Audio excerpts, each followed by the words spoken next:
Chapter 22. David's New Beginning. More than a week had passed since David ventured into the heart of the city.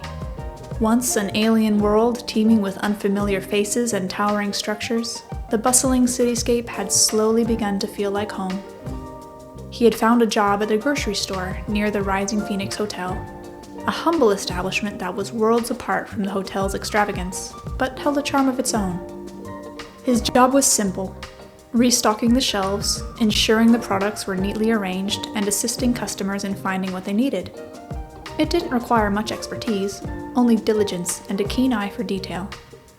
The manager, a kind man with a friendly demeanor, had taken him under his wing, teaching him the ropes and guiding him through his initial days. His co-workers had been friendly and welcoming too. They were a diverse group, each with a unique story and background, but they were all bound by their shared commitment to their work and to each other. David felt a sense of camaraderie with them, a bond fostered by mutual respect. Training had been a breeze for David. He was a quick learner, picking up the nuances of his job easily. Dennis, his manager, was impressed with his initiative and ability to adapt so quickly. David felt a sense of pride in his work, a feeling that was fueled by the appreciation he received from his manager and coworkers. Yet David wasn't content with merely doing his job. He wanted to contribute more, to make a difference. He started to observe the store's operations closely, looking for areas where improvements could be made. He noticed that the store layout could be optimized to make it easier for customers to find what they were looking for.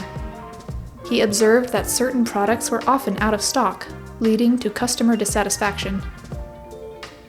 Armed with these observations, David approached Dennis with his suggestions. "Dennis, can I talk to you about something?" David asked one day after his shift had ended. The manager looked up, a curious expression on his face. He was probably accustomed to David's eager nature by now, but he seemed intrigued. "Of course, David, what's on your mind?" Dennis replied, gesturing for him to sit. David took a deep breath, gathering his thoughts. "I've been observing the store operations, and I think there are a few areas we could improve," he said, trying to sound as professional as possible. Dennis raised an eyebrow, clearly interested. "I'm all ears, David. Let's hear it."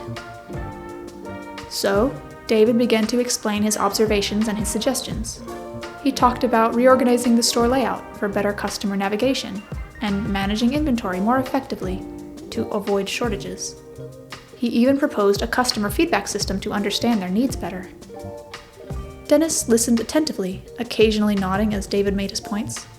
Once David had finished, Dennis leaned back in his chair, a thoughtful expression on his face. "I have to say I'm impressed, David. These are very insightful suggestions and show a keen understanding of our operations. You've clearly put a lot of thought into this. I'll review these suggestions and we'll see how we can implement them," Dennis said with a smile of encouragement.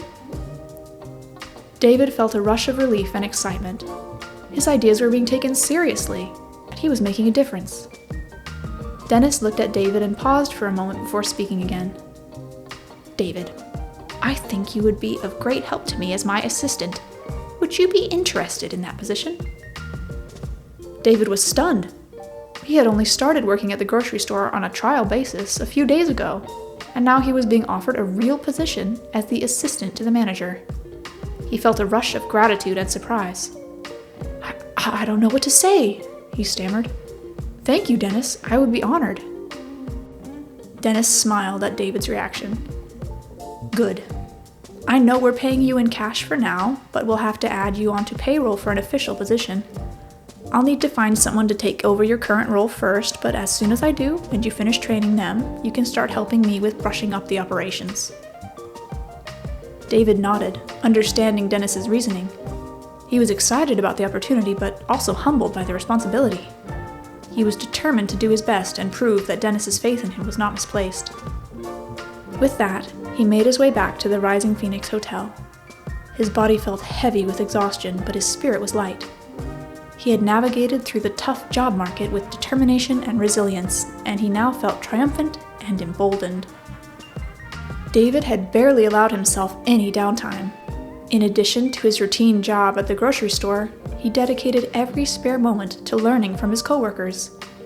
He sought to gain as much insight as possible into the various roles and responsibilities of running a grocery store successfully. He was driven by an inherent desire to provide value to his team and make a meaningful contribution to the store's operations. As he waited for the elevator to take him to his suite, his mind wandered back to Melanie. Her warm smile and kind heart had been his solace in his former life. He found himself missing their shared moments of joy and comfort.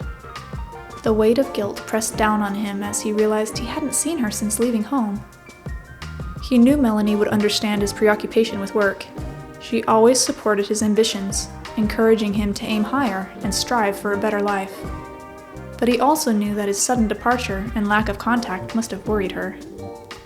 Was she coping well with his absence? How was she handling Sheila's tantrums without him there? The thought of Sheila's wrath being unleashed on Melanie filled him with worry and regret. His heart ached with longing to see her, to reassure her that he was doing all right, and to tell her about his new life. But the demands of his job left him with little time for anything else. The city was a massive, bustling world that seemed to swallow up all his time and energy, leaving him drained at the end of each day. He made a promise to himself that he would visit Melanie at the convenience store as soon as he could.